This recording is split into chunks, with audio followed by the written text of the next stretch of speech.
En el centro de la pampa vive un pimiento.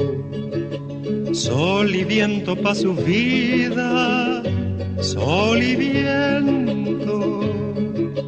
Sol y viento pa' su vida, sol y viento. Bonjour, je m'appelle Patrick Barnard. Bienvenue à la 135e édition du Piedmont. Hello, I'm Patrick Barnard. Welcome to the 135th edition of the Pimento Report. We're here at the OCPM for this new nature park at Turco, and I'm going to say something tonight. It's the 20th of November 2018.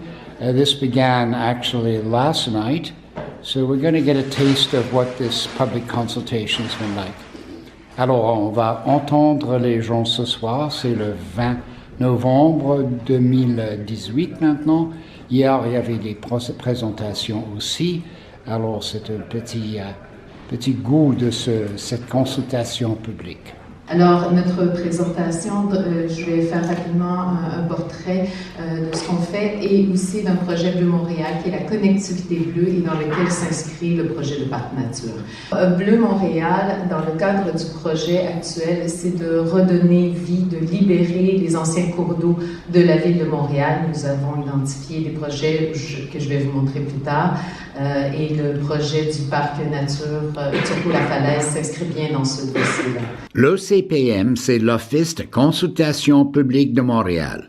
Et le comité exécutif de la ville a mandaté l'OCPM pour tenir une consultation sur le développement et l'aménagement d'un grand parc dans l'écoterritoire de la falaise Saint-Jacques. La falaise verte, ouest-est, que vous voyez sur cette carte.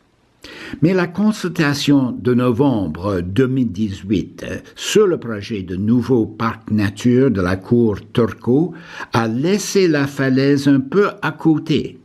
Et beaucoup de nous, les intervenants et les intervenantes, étaient là à l'église pour insister que la falaise Saint-Jacques soit préservée et valorisée à 100%.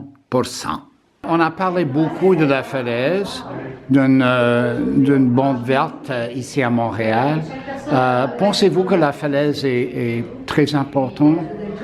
Tout le projet, en fait, de Parc Turco-la-Falaise est très intéressant, donc, en incluant évidemment toute la portion de la falaise, évidemment toute l'ancienne gare Turco, l'actuel projet. Donc, ce qui a été présenté par la Ville de Montréal est intéressant et c'est aussi intéressant d'entendre tous les groupes et citoyens ce qu'ils ont à dire, parce qu'ils vivent là aussi, c'est leur milieu de vie. Il y a des belles opportunités pour faire de ce projet-là un projet qui est un poumon pour vraiment ce quartier-là. Okay. Est-ce que vous allez souligner l'importance de tels poumons dans une ville moderne? Tout à fait. Oui. Les villes modernes aujourd'hui ne font pas juste que des petits parcs avec des aires de jeu. On voit beaucoup à l'international, que ce soit à Londres, même à Séoul ou même à Yonkers, dans l'État de New York, des villes qui intègrent maintenant soit l'eau dans leur planification ou encore des grands espaces qui sont complètement dédiés à la nature. Lisa Mintz, we're here at the OCPM consultation. It's the 19th of November. It's about the Parc Nature Turco, but also about the falaise. What are you going to present? You know what's going to happen? I am the second person presenting. Okay. And I will be presenting about the Falaise Saint-Jacques because obviously since I am the co-founder of Sauvons la Falaise, that is my major concern.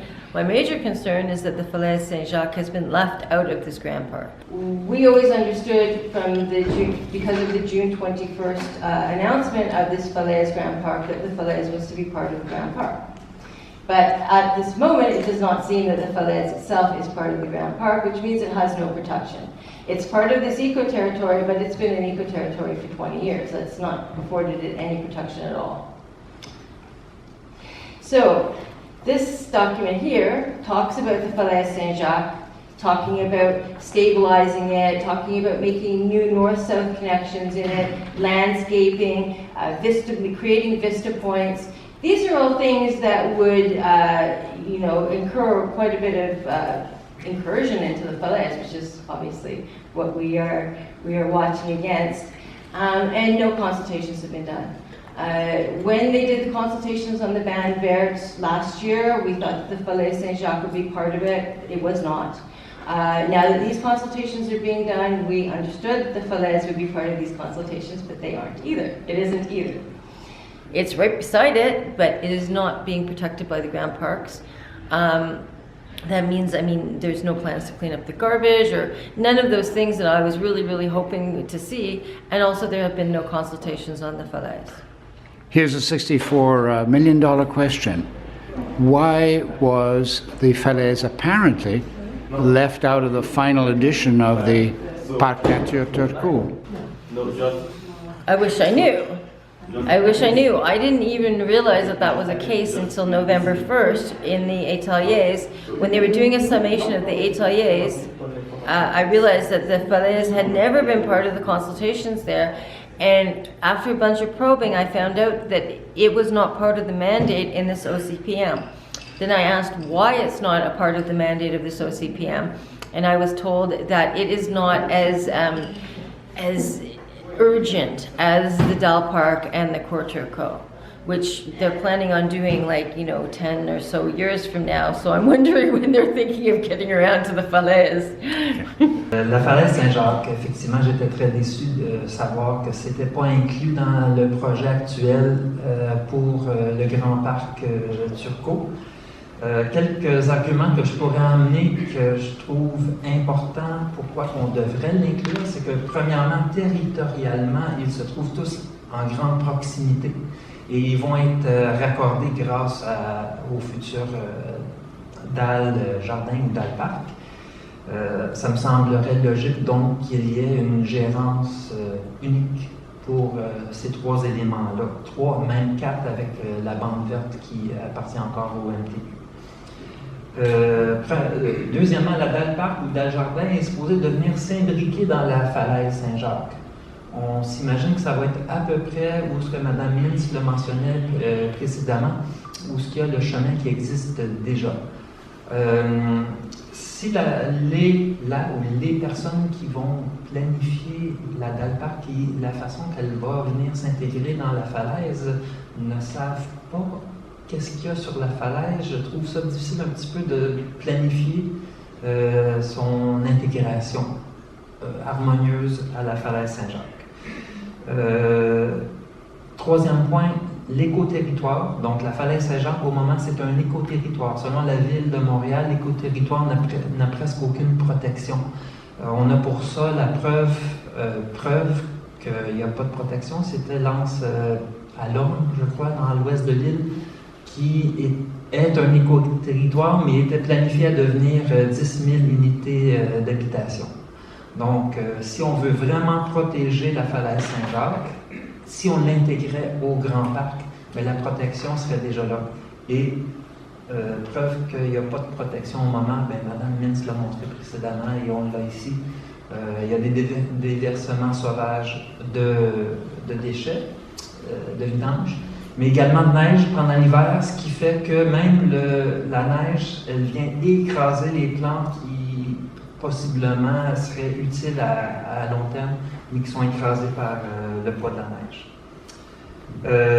À propos de la falaise, ça a été mentionné à une des consultations précédentes qu'il y aurait un aménagement et un paysagement sur la falaise en tant que telle.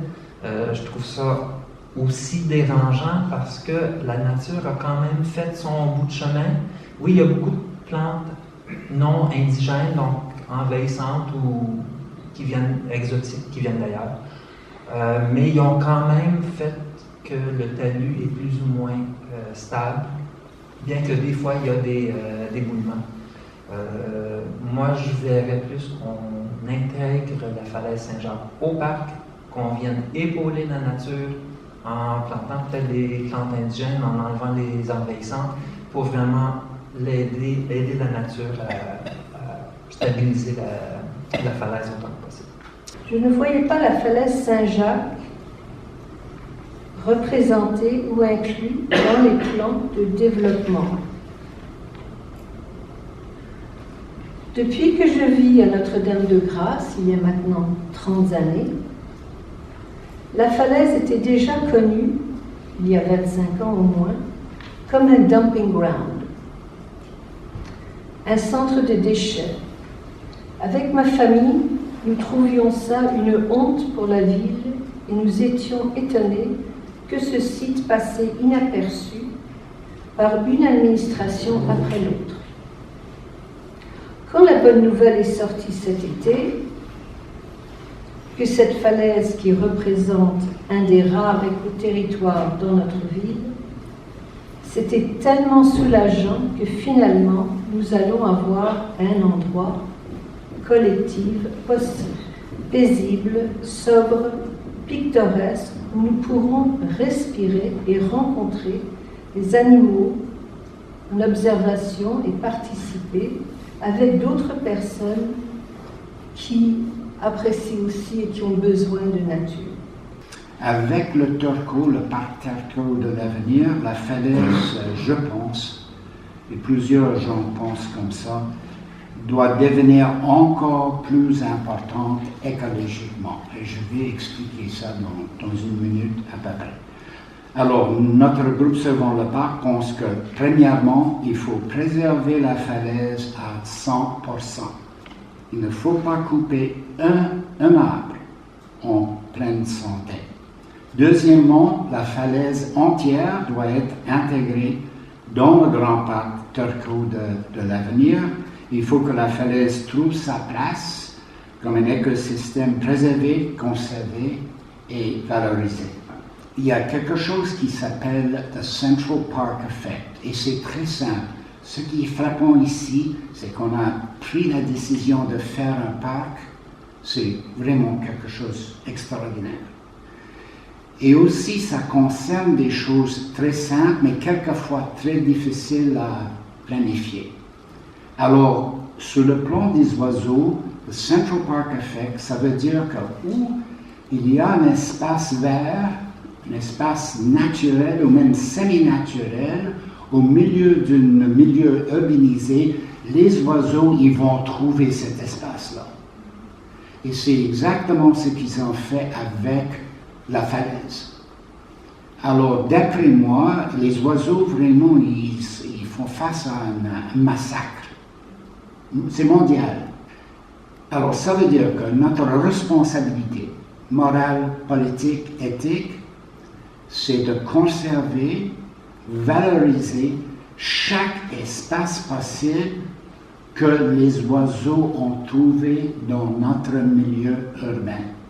On behalf of Lazanita Park Meadowbrook, a group that wants to convert the 57-hectare golf course at Meadowbrook into a municipal nature park, we want to thank you for having these hearings, and we want to support this park. And we also see this park as being twinned with Meadowbrook as two large nature parks in the area, which will, as people mentioned, help preserve biodiversity and provide green space. And we have City of Montreal and the Plante Administration bringing forward various projects for the West Island, for the Lancelorme Park, the Anjou Golf Course, and of course this park. Of course, what we want is the Falaise to be part of this park. Originally it was presented as the Falaise Saint-Jacques Turcotte Park. We'd like that restored because it's just natural to have this large forest as part of it. En el centro de la pampa vive un pimiento, sol y viento pa' su vida, sol y viento, sol y viento pa' su vida, sol y viento.